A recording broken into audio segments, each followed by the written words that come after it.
Hello everyone. Let me start by wishing you all a happy Navratri. It's the sixth day of Navratri and hope you all are having a very nice, wonderful, festive time. I'm Dr. Shrutika Thakkar. I am an obstetrician gynecologist and IVF specialist. I have done my undergraduate studies from KEM Hospital and say GS Medical College. I have done my masters in OBGY from Sir JJ Group of Hospitals and Grand Medical College. After my masters in OBGY, went on to learn IVF and assisted reproduction. That really is my passion. That is a subject that I care the most about.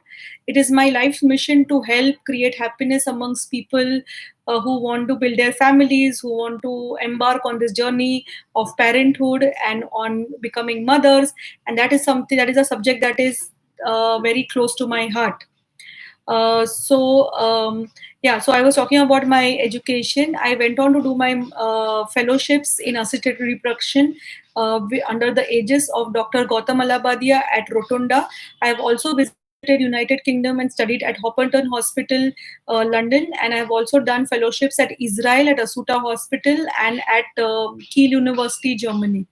It's been a wonderful, wonderful journey doing IVF. I started practicing IVF in 2011, and it's been almost 10 years now that I've been doing IVF, and I've helped thousands of couples complete their dream of motherhood.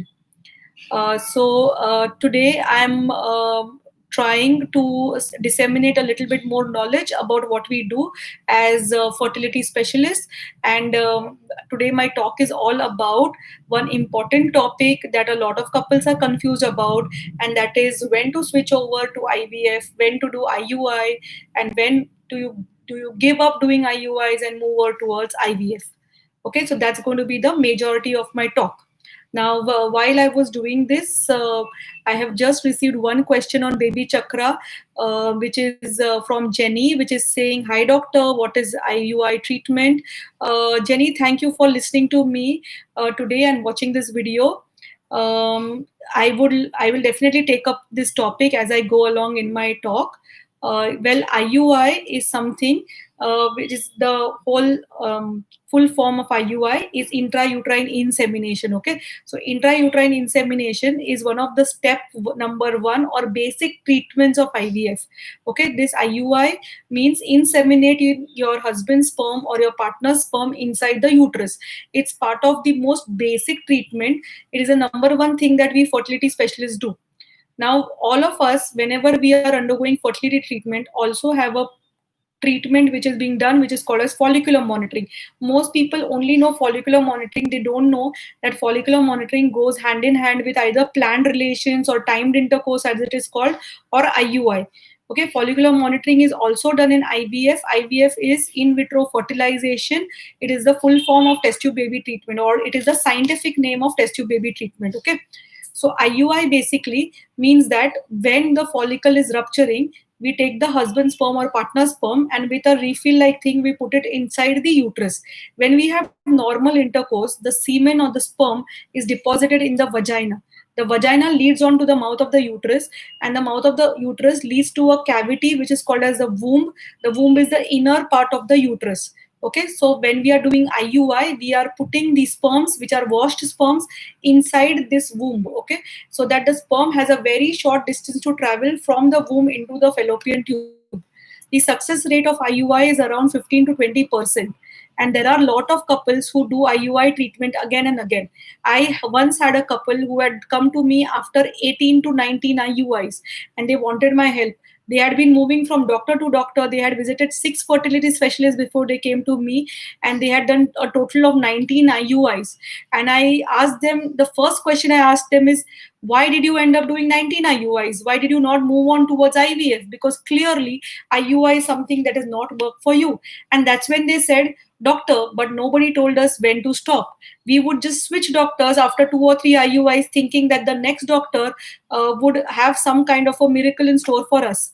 And this is a very common dilemma that a lot of people are facing. They don't know when to stop IUI treatment. Jenny has again got a very nice question Is IVF treatment beneficial? What is the success rate? And will you please suggest treatments for infertility? Yes, Jenny, nice questions. That is going to be the whole of my talk. I am going to take this forward and I'm definitely going to answer all of these questions one by one. You've basically given me a very nice outline for my talk. Well, IVF or in vitro fertilization differs from IUI by a simple fact. In vitro fertilization involves taking out the eggs, creating embryos by mixing those eggs with sperm. In my last talk, I explained the difference between IVF and ICSI. IVF is in vitro fertilization, ICSI is intracytoplasmic sperm injection. Both of them are part of the test tube baby treatment. So IVF basically involves taking out the eggs via a operation called as ovum pickup or egg retrieval, and taking the sperms into the incubator, taking the sperms and the egg inside the incubator inside a culture media, letting the eggs and the sperm fertilize inside that culture dish, and then transferring the embryos that have resulted out of this culture inside the womb. So IVF basically means that the fertilization takes place outside the body. When we are doing IUI, since we are just spraying the uterus with sperm, the fertilization or the formation of the embryo happens inside the body. That is the difference between IUI and IVF. Now, it is no rocket science to know that the success of IUI would depend on three important things. One, the egg being inside the fallopian tube. Number two, the fallopian tube being open. Number three, the sperm having enough motility or enough power to enter the fallopian tube once we have sprayed it inside the womb and go and fertilize the egg. So we are dependent on these three functions. Whereas when we are doing test tube baby, like I mentioned, we are retrieving the eggs. So we know that the eggs are in our hand. We also know that the sperm is in our hand. The egg and the sperm are held close together, or the sperm is injected inside the egg. So the fertilization process is kind of ensured. Okay, there are many cases in which this fertilization may fail, but by far, in 99% of the cases, the fertilization step is something that we can take care of. Another difference between IUI and IVF is that in IUI, after the fertilization takes place, there is no mechanism by which we can monitor that the embryo that has formed inside the fallopian tube is coming inside the womb and getting embedded inside the uterus. Now, this process has to happen naturally in IUI, thereby the lower fertilization rates, the lower pregnancy rates, and the lower success rates. In IVF, we have ensured that the embryo is growing inside the incubator. Generally, a day 3 embryo transfer or a day 5 embryo transfer is done. That means that the resultant embryo that has happened, so an embryo is basically something that forms after fertilization, okay, or when the egg and the sperm meet. That is what is called as the resultant embryo. This embryo is cultured up to day 2 or day 3. We are able to grade the embryo into A, B, C, or D, and we are able to tell you that, okay, A and B grade embryos are good embryos, how many eggs have fertilized, and whether these embryos are worthy of a transfer. So in IVF, we are able to also grade the embryos, and once the embryos are formed, these embryos are the ones which are put inside the uterus. In IVF, the rate limiting step is that of implantation. That means that the embryos that we have formed, they should go and get stuck to the uterus, and that is the rate limiting step, or the step that is going to ensure success of the IVF treatment.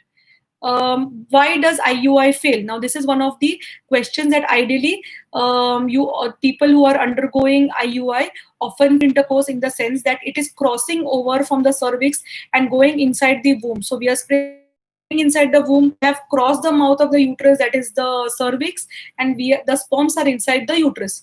Now the sperms have to go and meet the egg on their own.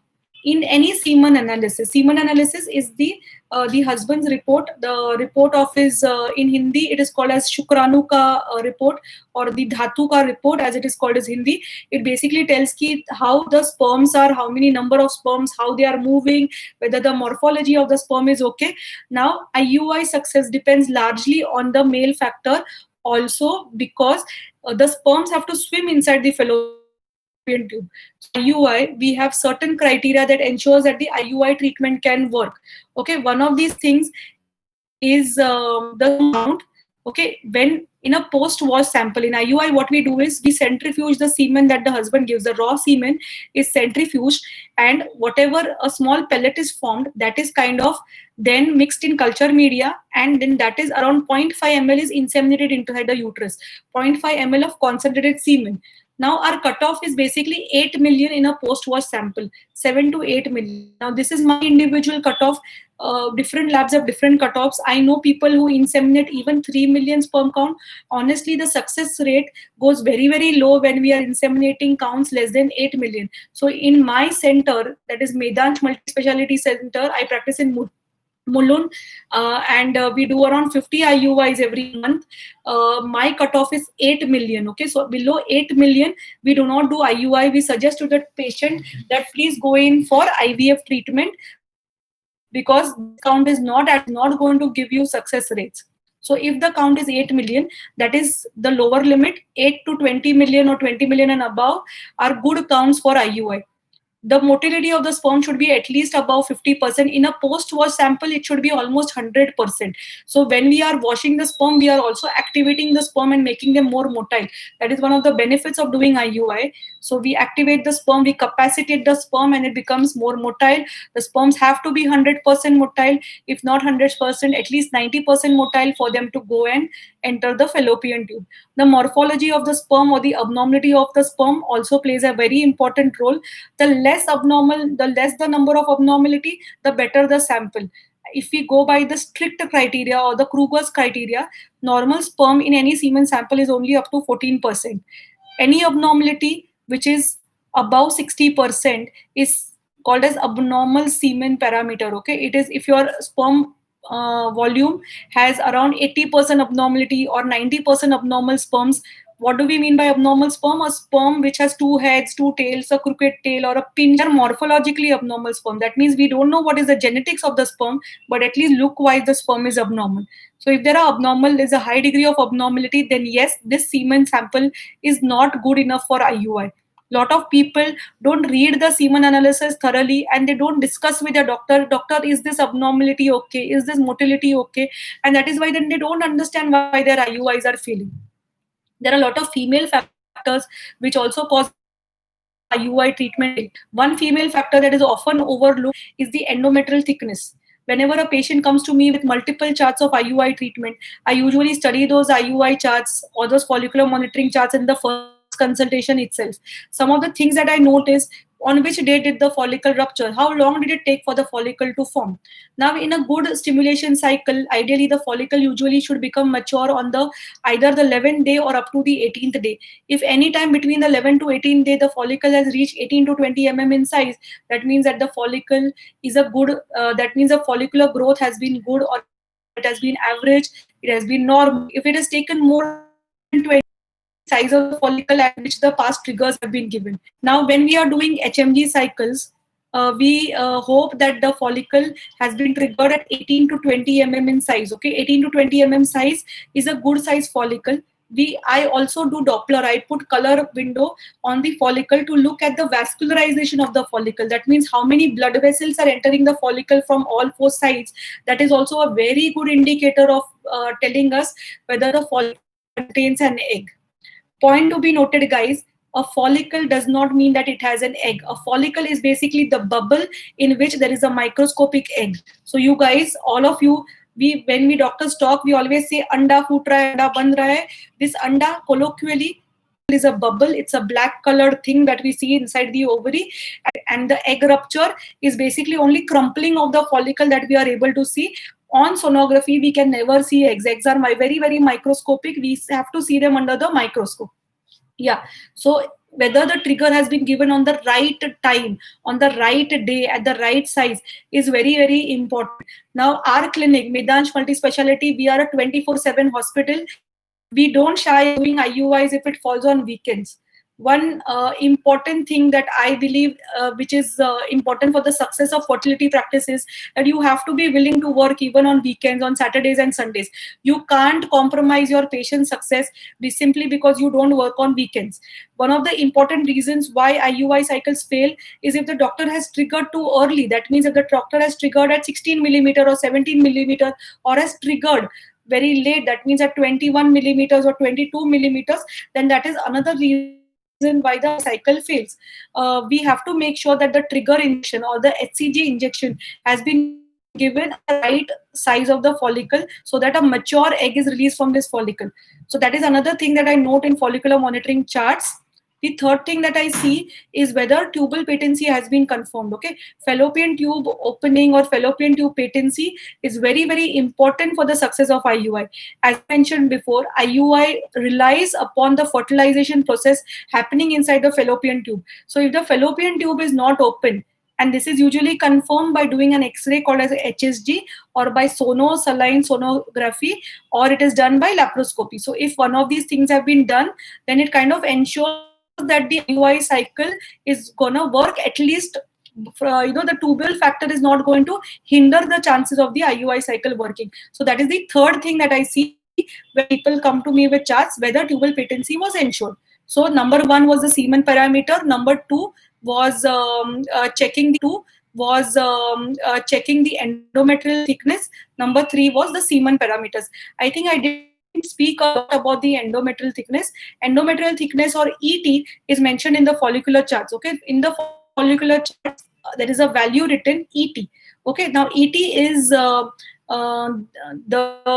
lining. Okay, the endometrial thickness is basically the lining of the uterus or the lining of the womb.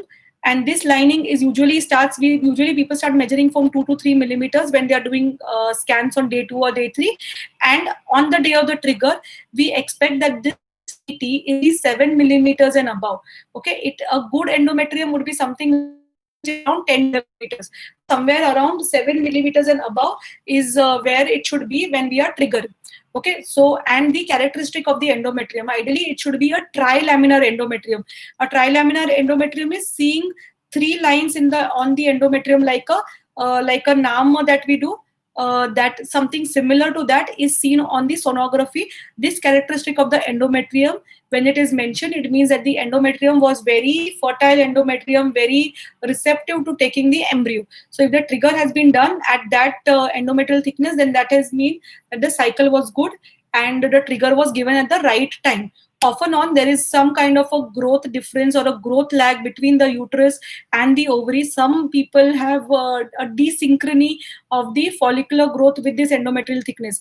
I mentioned early on in my talk that the follicular growth, or the rate at which the follicle is growing, is also very important. And if the follicle is being very tardy, that means it has taken more than 20 days for it to grow. Often on, this endometrium becomes out of phase with the follicular development. That means when the mature egg is releasing, the endometrium is not in the receptive phase. And this is one of the reasons why the IUI treatment can fail. Okay. Yeah, I have got a lot of other questions. Now, let me start answering one question after the other. So there is a question from Jenny, which says, what is the success rate of IUI? And she's not really told me whether she wants to know the success rate of IUI or IVF. Well, Jenny, the success rate of IUI or intrauterine insemination is 15 to 20%, and the success rate of IVF is around 40 to 50%. Okay.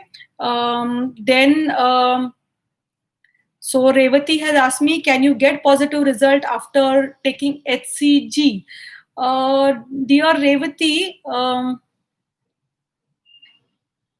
okay.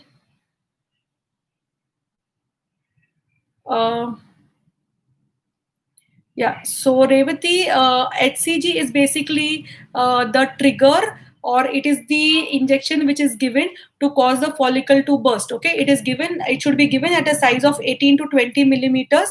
And if the follicle is 18 to 20 millimeters, which means that the follicle is ripe, during that time when we give Hcg, it is just to cause the follicle to rupture. Okay, it definitely ensures a positive outcome. I don't understand what you mean by can you get positive result after taking Hcg. Well, it is part of the IUI process, and you should get a positive result if you have triggered at the right time. There are reasons why IUI fail in spite of taking the Hcg trigger and doing everything right, and that is the reason why I said that once IUI fails, because IUI is not ensuring fertilization, because IUI is not able to tell the doctor or you yourself whether the embryos have formed at all, or whether they are developing. That is the reason why I said that after 2 or 3 IUI, we are moving on to IVF, because IVF gives us all this information. When we are doing IVF, we are able to retrieve the eggs, we are able to see the eggs under the information.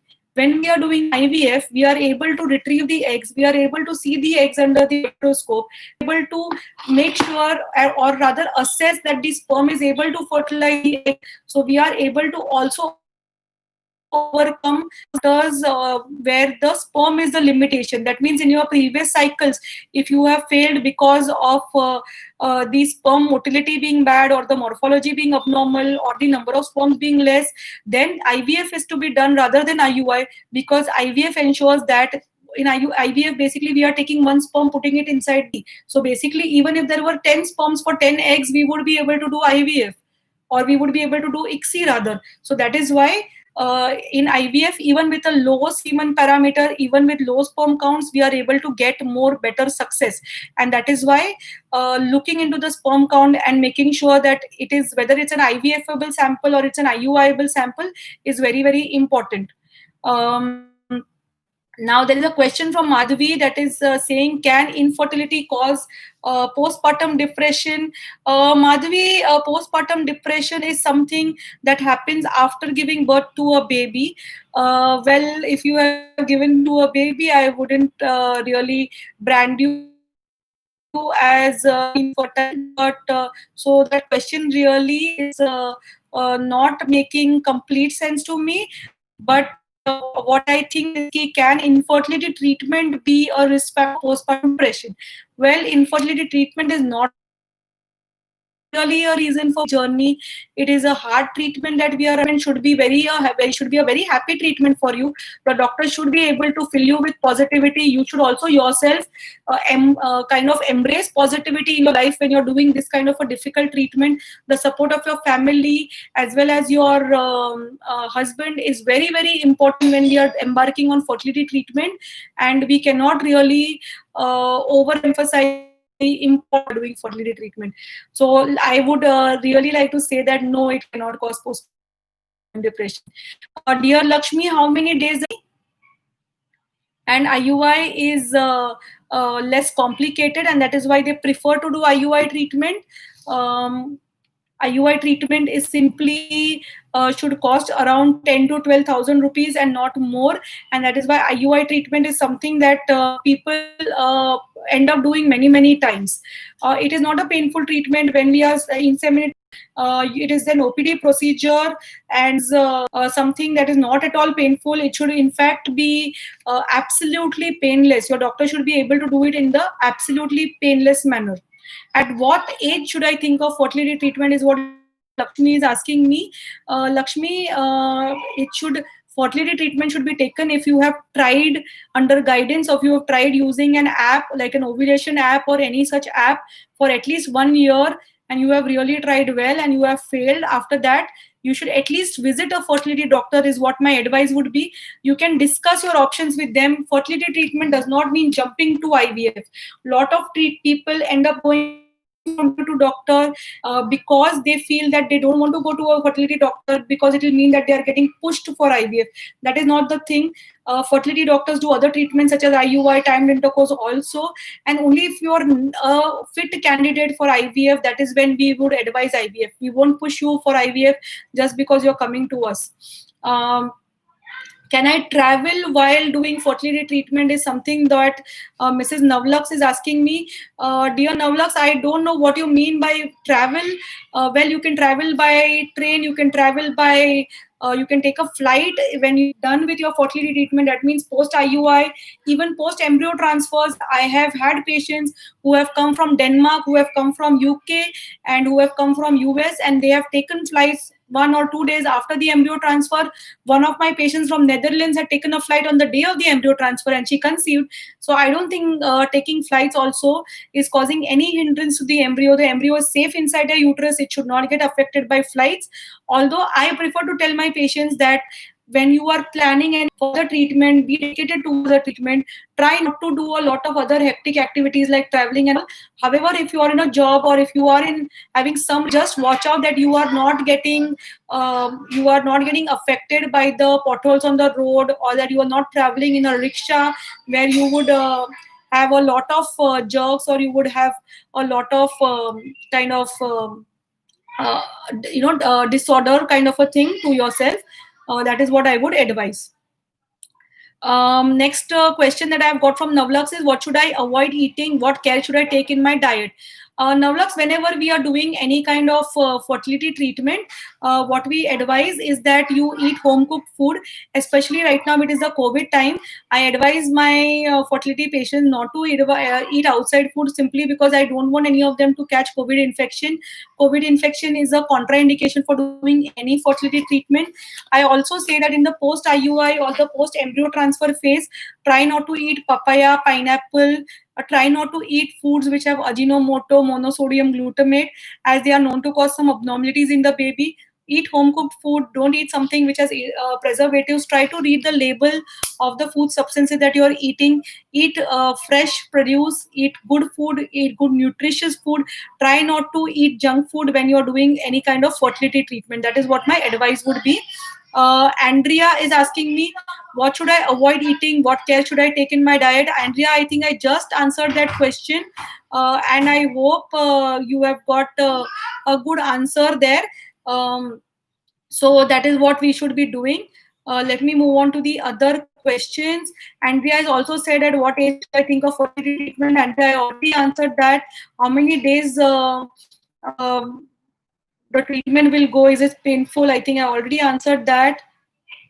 Um, Moving on to the next question. What complications from Navlux? What complications can one face? What kind of complications are there? Does this treatment actually work?